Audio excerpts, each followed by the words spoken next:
Soluções para o Brasil.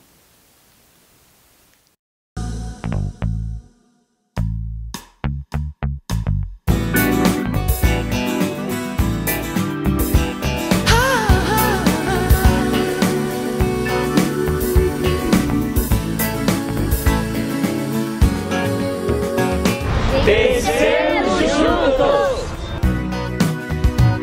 O brasileiro, ele tem o péssimo hábito de criticar o Brasil em tudo. É impressionante. O passatempo, acho que um dos passatempos prediletos do brasileiro é meter o pau no Brasil.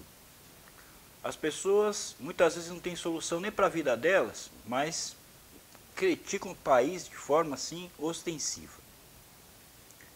Eu, hoje, vou trazer aqui uma série de dicas, sugestões, singelas sugestões para o que eu acredito que sejam alguns dos nossos problemas. Nossos problemas nós já sabemos muito bem quais são, pelo menos a maior parte deles. E as soluções?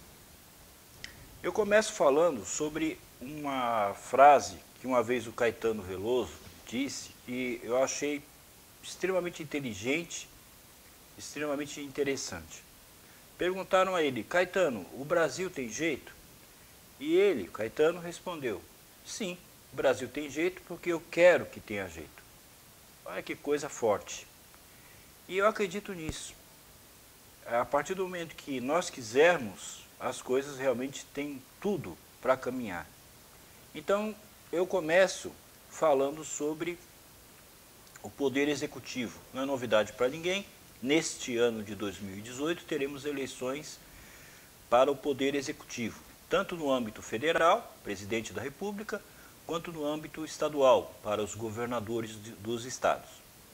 E a solução, ou a dica que eu tenho a trazer, está no livro de Deuteronômio, capítulo 17, versículo 15 em diante.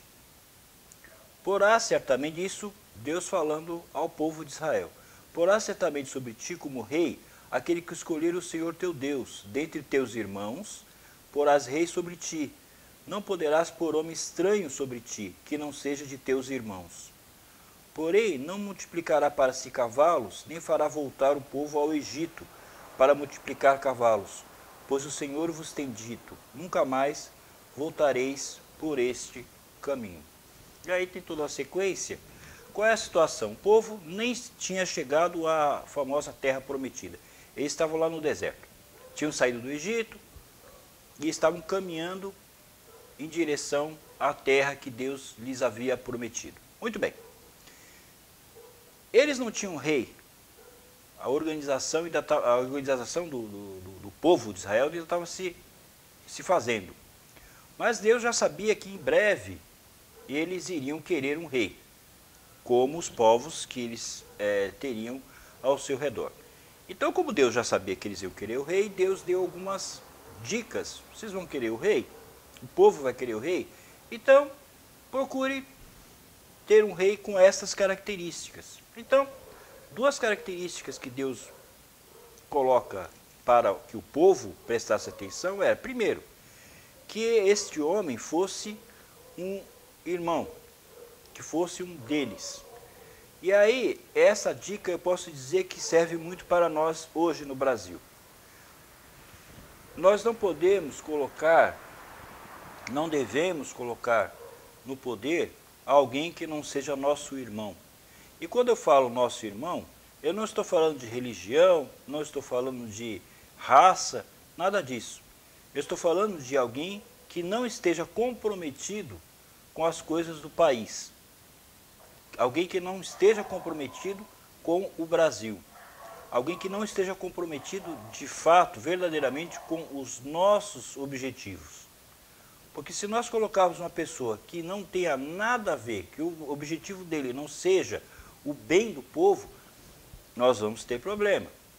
Óbvio que nós temos que analisar o perfil de cada candidato. Nós temos essa condição ímpar. Este ano nós temos uma condição realmente excelente para realmente escolher e escolher bem.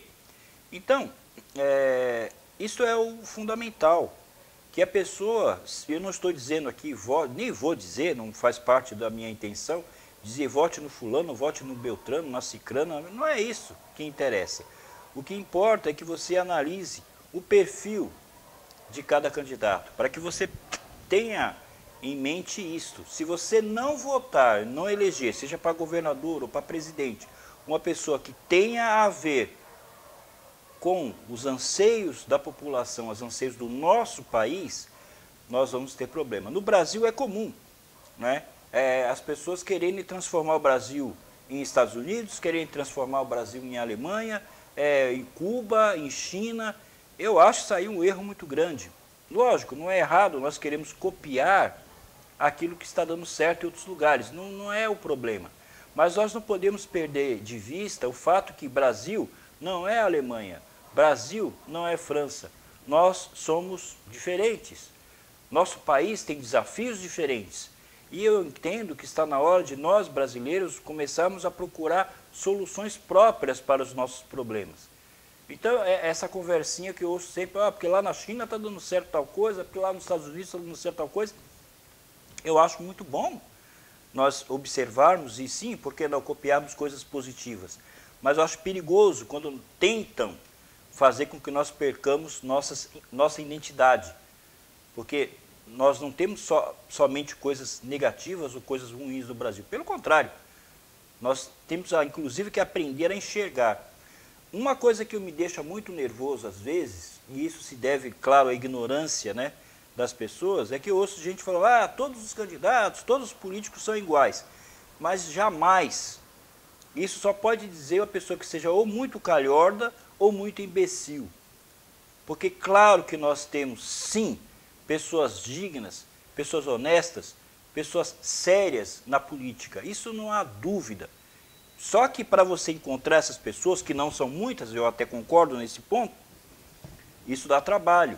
E é isso que as pessoas não querem. Elas não querem analisar, elas não querem ver, elas não querem procurar para ver, para ter uma noção real daquele candidato que ela está votando, né?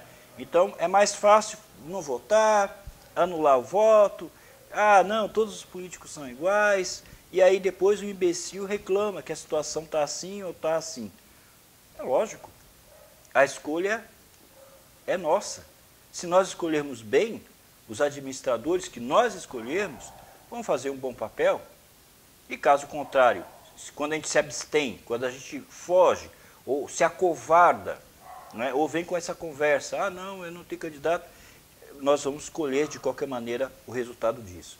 Outra coisa que diz aqui na palavra de Deus, aqui em Deuteronômio, é que esse rei, né, que no nosso caso é o presidente ou os governadores que seja, o chefe do poder executivo, ele não deve querer multiplicar cavalos para si. Ou seja, o candidato então tem que ser pobre, não pode ter riqueza, porque está falando disso. Não é isso. Você pode ter candidatos pobres, que sejam candidatos honestos, justos e que façam um grande trabalho, e pode ter candidatos ricos, que também sejam honestos, dignos e que façam um grande trabalho. A questão é não perder o foco. E aí entra uma coisa que eu acho muito importante. Essa percepção nós podemos ter. Qual a real da pessoa? Será que é uma pessoa que vai chegar ao poder e vai seguir uma trilha, vai seguir um caminho, vai seguir uma coerência? Ou essa pessoa vai chegar ao poder, vai chegar à responsabilidade que é outorgada pelo povo e vai se desviar, vai se deslumbrar? É isso que nós temos que pensar. Então, essa é a minha contribuição, é o que eu acredito que nós devemos estar atentos quando se fala de poder executivo no Brasil.